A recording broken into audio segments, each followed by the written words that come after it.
पाकिस्तान में तेजी से इल्हाद के बढ़ते हुए रुझान के खौफ से पाकिस्तानी हुकूमत ने मेरा चैनल ब्लॉक कर दिया है, जिसकी वजह से आप मेरी वीडियोस तो देख सकते हैं लेकिन चैनल नहीं। इसको दूर करने के लिए आप YouTube पर अपनी प्रोफाइल पर क्लिक कीजिए और अपनी लोकेशन को पाकिस्तान से बदलकर कोई और मुहज्जब मुल्क जहां आज़ादी सोच पर कोई पाबंदी नहीं उसे चूज कर लें। अगर आप आईफोन यूज करते हैं तो इसी तरह अपनी प्रोफाइल पर टैप करें, फिर सेटिंग्स में जाएं, फिर जनरल और फिर लोकेशन से कोई अच्छा सा मुहज्जब मुल्क चूज कर लें। अगर आप एंड्रॉयड इस्तेमाल करते हैं तो उधर भी लोकेशन चेंज कर सकते हैं।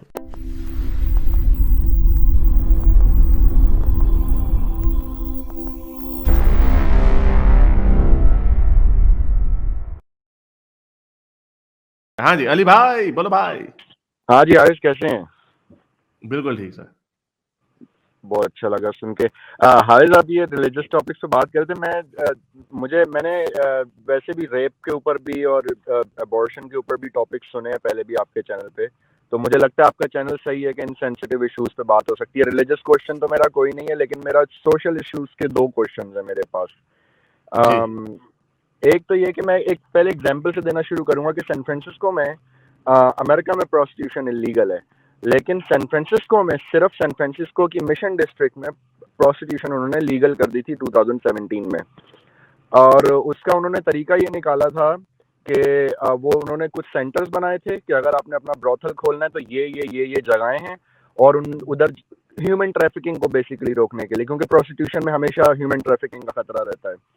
और दूसरा खतरा रहता है हाइजीन का, या इस तरह की जो ट्रांसमिटेबल डिजीजेज हैं उनका खतरा रहता है। तो वहां पे जाके वो लोग चेक करते हैं कि कोई बीमार औरत तो नहीं है, या कोई इलीगली लाई हुई औरत तो नहीं है अपनी मर्जी के खिलाफ, ताकि किसी और को बीमारियां ना लगे या तो एक तरह से अगर इस तरह के इशू में से जो छोटे छोटे प्रॉब्लम हैं अगर वो खत्म कर दिए, क्योंकि हमने तो यही सीखा है हमने सोसाइटी में, क्योंकि आपने कहा जैसे थोड़ी देर पहले कि हमने सफरिंग कम करनी है, प्लेजर ज्यादा करना है, तो अगर हम प्रोस्टिट्यूशन से जुड़े हुए हेल्थ इश्यूज और ह्यूमन ट्रैफिकिंग इश्यूज अगर खत्म कर लें, क्या तब भी प्रोस्टिट्यूशन गलत है?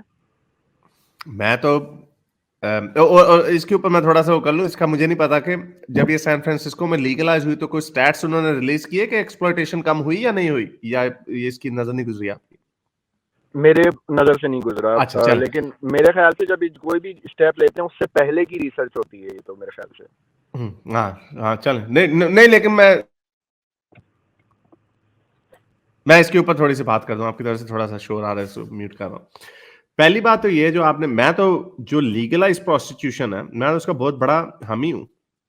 उसकी सबसे बड़ी वजह मैं आपको ये बताता हूं। जब मैंने पहली दफा ट्रैवल किया, मुझे तब पता चला, क्योंकि ऑस्ट्रेलिया में मेरा ख्याल से एसीटी के अलावा जो उनकी जहां पे कैनबरा है, या मेरा ख्याल एडलेड के अलावा एनीवे तो एक आधी स्टेट है जहां पे प्रोस्टिट्यूशन लीगल नहीं है।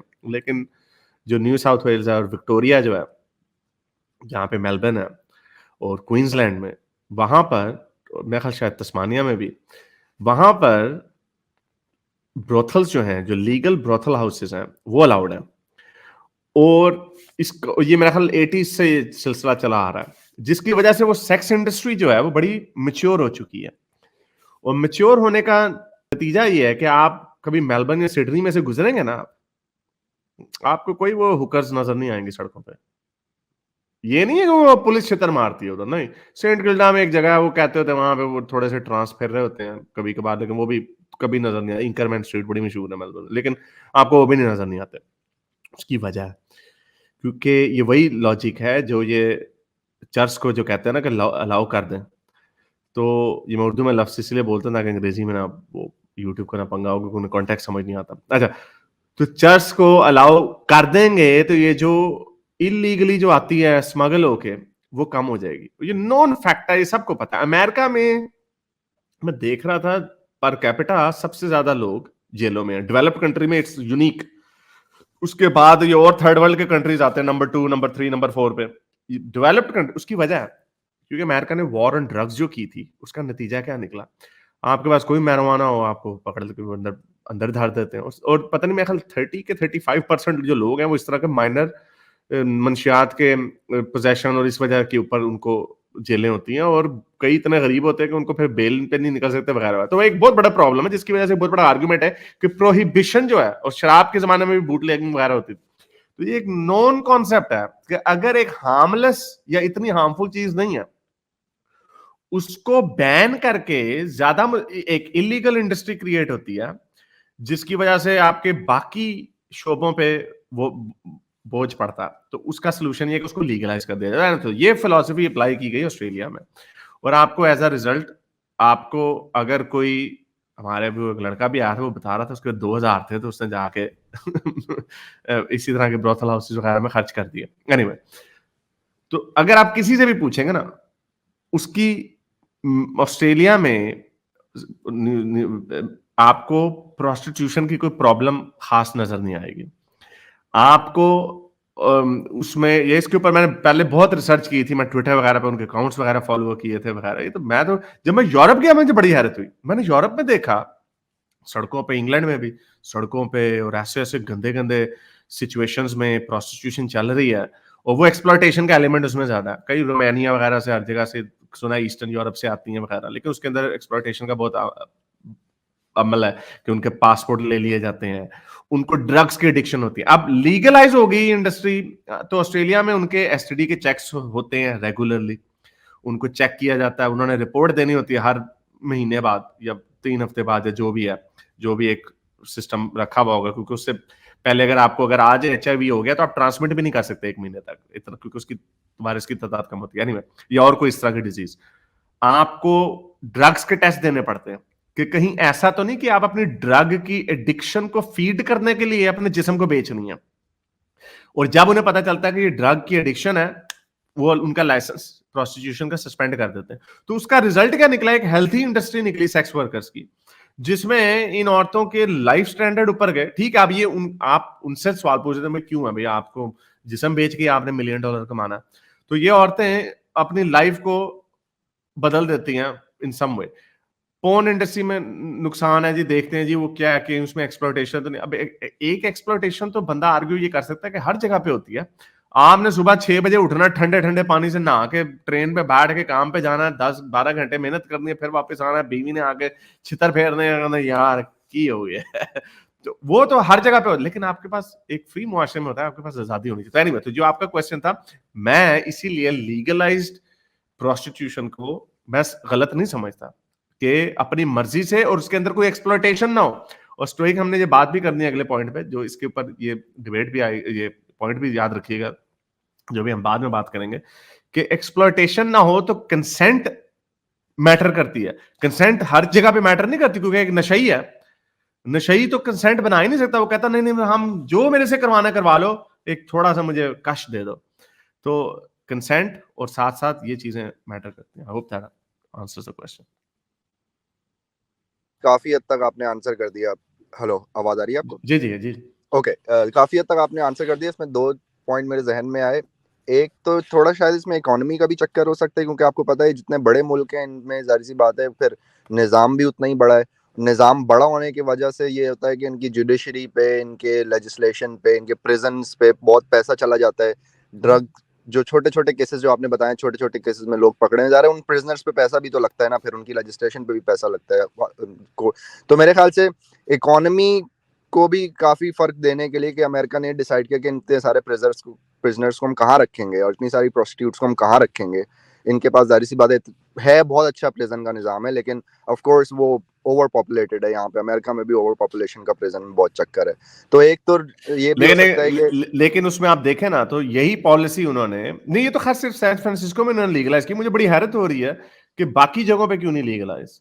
हमने वेगस में सुना हुआ था कि वेगस में है, बट वेगस में बड़ा सैन फ्रांसिस्को असल में ना LGBTQ डिस्ट्रिक्ट कहलाता है अब। अच्छा, तो वहाँ पे बहुत सारा राइट्स, अबॉर्शन राइट्स भी सबसे पहले बिल्स वहीं पे पास होते हैं। प्रोस्टिट्यूशन अभी भी सैन फ्रांसिस्को और कैलिफोर्निया में इलीगल है। जो लॉ पास हुआ है वो सिर्फ ये है कि वो जो सेक्स वर्कर्स हैं उनके राइट्स को प्रोटेक्ट करता है, did not legalize buying sex. लेकिन मेरा ख्याल उस्मान में भी it goes both hand in hand कि क्योंकि एक मैंने वो कॉप्स एक शो आता था, उसमें देखा था कि जो प्रोस्टिट्यूट्स के पास जाता उनको भी पकड़ देते, पुलिस वाली प्रोस्टिट्यूट्स बन के हनी ट्रैप कर रही होती थी, वो स्टिंग ऑपरेशन कर रही होती थी, तो कहते थे जी पकड़े गए। तो अब उन्होंने, हो सकता है इसका ये मकसद हो कि हमने उनको हंट डाउन नहीं करना, जो पकड़ी जाती है प्रोस्टिट्यूशन में, I think still half way, लेकिन मेरा ख्याल से तो प्योरली लीगल होनी चाहिए इन माय ओपिनियन। मैंने आपको ऑस्ट्रेलिया की एग्जांपल दिया, you would find it much. हाँ जी, यहाँ यहाँ पे हर एक्चुअली होता ही है कि ये लोग बड़े केयरफुल होते हैं लॉज पास करते हुए। तो ये जो लफ्ज होते हैं ना कि इलीगल, लीगल, क्रिमिनलाइज, डीक्रिमिनलाइज, ये बड़े सोच के इस्तेमाल करते हैं लोग अपने लॉज में वर्ड। तो यहाँ पे इन्होंने जो वर्ड इस्तेमाल, जैसे कि साइकेडेलिक्स में इन्होंने अब यहाँ पे कैलिफोर्निया में कर दिया कि डीक्रिमिनल, लीगल नहीं किया है, लीगल नहीं है अभी भी, ना कि इलीगल है, डीक्रिमिनलाइज कर दिया है कि अब हम we are not actively looking after psychedelics. सही है। हाँ, तो ये नो, हाँ आई एग्री विद यू। ये मैं अभी वॉक्स पे देख रहा हूँ कि इसको हाँ डीक्रिमिनलाइज किया। डीक्रिमिनलाइज करने का मतलब यही है कि आप लीगल हो, ये काम अब लीगल है। स्टेट ये तो नहीं कहती कि हाँ भी आप आपके ऊपर फर्ज है कि आप जाके शराब वो सेक्स करें किसी प्रोस्टिट्यूट के साथ। तो डीक्रिमिनलाइजेशन का मतलब यही है। I am just looking at the movement to decriminalise sex work explained, ये वॉक्स के ऊपर आर्टिकल था। लेकिन ये मैं देख रहा हूँ सैन फ्रांसिस्को में, ये एक फैक्चुअल बात होगी तो इसका तो खैर मैंने इसके ऊपर, push to overhaul sex work laws hinges on a central question. Okay, मेरा नहीं ख्याल, ये भी पता नहीं ये डीक्रिमिनलाइज हुआ है या नहीं हुआ, या उसके ऊपर लीगल नो ये okay. San Francisco new DA will not prosecute prostitution. तो ये फिर एक लिहाज से लीगल ही हो गया एक तरीके से, तकरीबन कह लें, तकरीबन लीगल हो गया ये। नहीं तो इसका यही मतलब है ना कि वो अब हम प्रोसिक्यूट नहीं करेंगे आपको, तो इसका मतलब उन्होंने खैर वो पब्लिक यूरिनेशन भी कह दिया। We must think differently. तो एनीवे, तो इसके पीछे लॉजिक्स होती हैं। और तो एनीवे, आपने वैसे कमेंट ज़िमनी तौर पे कर दिया है, लेकिन क्योंकि कुछ लोग आपकी वीडियोस को ना और आपके कुछ कमेंट्स को आउट ऑफ कॉन्टेक्स्ट लेके वो कुछ इस तरह की बातें मिसरिप्रेजेंट करते हैं। तो ये जो प्रोस्टिट्यूशन वाला था ना, इसके अंदर ये रीआइटरेट करने की बहुत ज़रूरत है कि ये शर्त है कि उसके अंदर किसी भी किस्म की डायरेक्ट और इनडायरेक्ट एक्सप्लॉयटेशन नहीं होनी चाहिए। किसी भी अगर इस काम में एक्सप्लॉयटेशन अगर होती है तो उसको आप सपोर्ट नहीं करते। क्योंकि मैं जानता हूँ खास तौर पे वो जो आपका फैन है ना, जिसका चैनल ही आपकी तस्वीर लगा के बड़ा है, हाँ वो जोकर, उसने बड़ा अपनी तरफ से ना, क्योंकि ये अपील करते हैं, दे अपील टू द गैलरीज, ये अपने ऑडियंस को इस तरह की बातें दिखा के ना दूसरे को डिस्क्रेडिट करने की कोशिश करते हैं कि एक पार्शियल व्यू दिखा के, 2-3 जुमले दिखा के कि जी ये देखो ये तो इस चीज को सपोर्ट कर रहा है। तो लोगों के अंदर इतनी नुआंसेस की अंडरस्टैंडिंग नहीं होती कि हारिस का एक्चुअल मतलब क्या था। तो ये इसलिए बड़ा जरूरी है कि जब भी इस तरह की आपको स्टेटमेंट दें तो उसको बड़े सॉलिड तरीके से क्वालिफाई करके दें कि भाई ये मैं कह रहा हूँ और ये मैं नहीं कह रहा। तो बस यही मैं कहूँगा। नहीं सही है वो आपकी बात। ये जब मैंने कहा था ना, मुझे मेरे जहन में उस वक्त भी घंटी बजी थी, क्योंकि इस तरह की बहुत वीडियोस आउट ऑफ कॉन्टेक्स्ट इतना सा में की हुई जिसके अंदर न्यूआंस मिस किए जाते हैं। और आप फिर कहते हैं कि एक वक्त में बंदा आके फिर कितने अल्फाज को अपना देखे। मैंने पहले भी बड़ी दफा कहा था कि क्योंकि जब आप बुक लिखते हैं तब तो आप करते हैं, हालांकि उसमें भी लोगों ने इतनी तोड़ फरोड़ की है। बुक में भी एक लाइन पढ़ के ना उसके ऊपर करते हैं, हालांकि उसके आगे और पीछे का जो शाखों से भाग का वो इतना कोई लंबा चौड़ा नहीं होता। एक सफा पढ़ेंगे तो आपको समझ आ जाएगी, लेकिन वो नहीं करते। तो वो तो बदयानती है। अब उसमें बदयानती पे अब क्या किया जा सकता है? वो तो फिर अब उससे हम यही उम्मीद कर सकते हैं कि अगर कोई ज्यों मेरा लोगों को ज्यादा पता चला और मेरे एंटी चैनल जब बने हैं, तब मुझे इस बात का एहसास हुआ कि हर कोई वापस आके पाकिस्तानी मुल्हिद को फिर खुद नहीं देखेगा कि ये वाकई क्या कह रहा है। वो सिर्फ वही देखेगा जो जोकर ने लगा दिया। जोकर ने एक लाइन लगा दिया और उसके ऊपर अपनी तशरीरें बांध दी हैं। और मैंने इनमें से कौन आया था कि वो अवेकनिंग वाला था या पता नहीं कोई इनमें से एक था। और ये इतने अंधे हैं अपने अक्ल के, मेरे चैनल पे आके मेरे से डिबेट कर रहा है, मेरे सामने मेरी किताब पढ़ रहा है और मेरे मुंह पे मिस रिप्रेजेंट मुझे कर रहा है। मैंने कहा ये तो है ही नहीं इसमें। वो एक है, वो मेरी एक वीडियो, हाँ वो पता नहीं कौन था। हाँ वो तो मैंने कहा मेरे मुंह पे तुम मुझे मिस रिप्रेजेंट कर रहे हो तो फिर मेरे पीछे क्या करते होगे?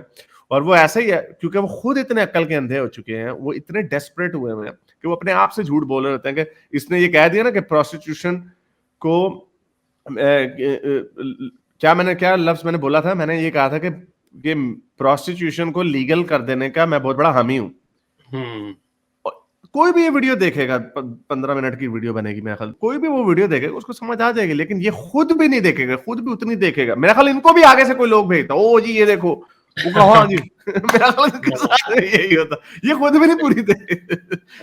तो मैंने कहा तुम्हें तो मेरे आर्गुमेंट की समझ नहीं, तुमने मेरी बुक पढ़ ली और तुम्हें मेरी दलाइल की समझ। अब मैं ये लोगों से करता होता जब कोई इस तरह का था ना कन्फ्रेंटेशन, मैं कहता हूं मेरे इसके ऊपर मेरा क्या व्यू है, क्योंकि अब तो हमने इतनी बातें कर दी हैं, दोबारा रिपीट हो रही होती हैं बार बार बातें। अब जैसे वो लड़का एक पहले भी आया था हीडोनिस्ट का, वो जो अभी यंग लड़का आया था, उसने आते ही बात की आप ये कहते हैं मैं मिनिमम, हालांकि इसके ऊपर मैं 3 या 4 दफा बात की होगी, लेकिन वो सुन चुका हुआ था इस बात को, he understood my message and then he asked the question. तो ये बस ये अब क्या इनके साथ किया जाए, कोई बात नहीं, फिर इसका यही सोल्यूशन होता है, you do your thing, I do my thing, let's just hope for the best. मेरे इस नेक काम को जारी रखने के लिए मुझे पेपैल या पेट्रियन पे जरूर सपोर्ट कीजिए, ताकि मैं अपना पैगाम ज्यादा से ज्यादा लोगों तक पहुंचा सकूं।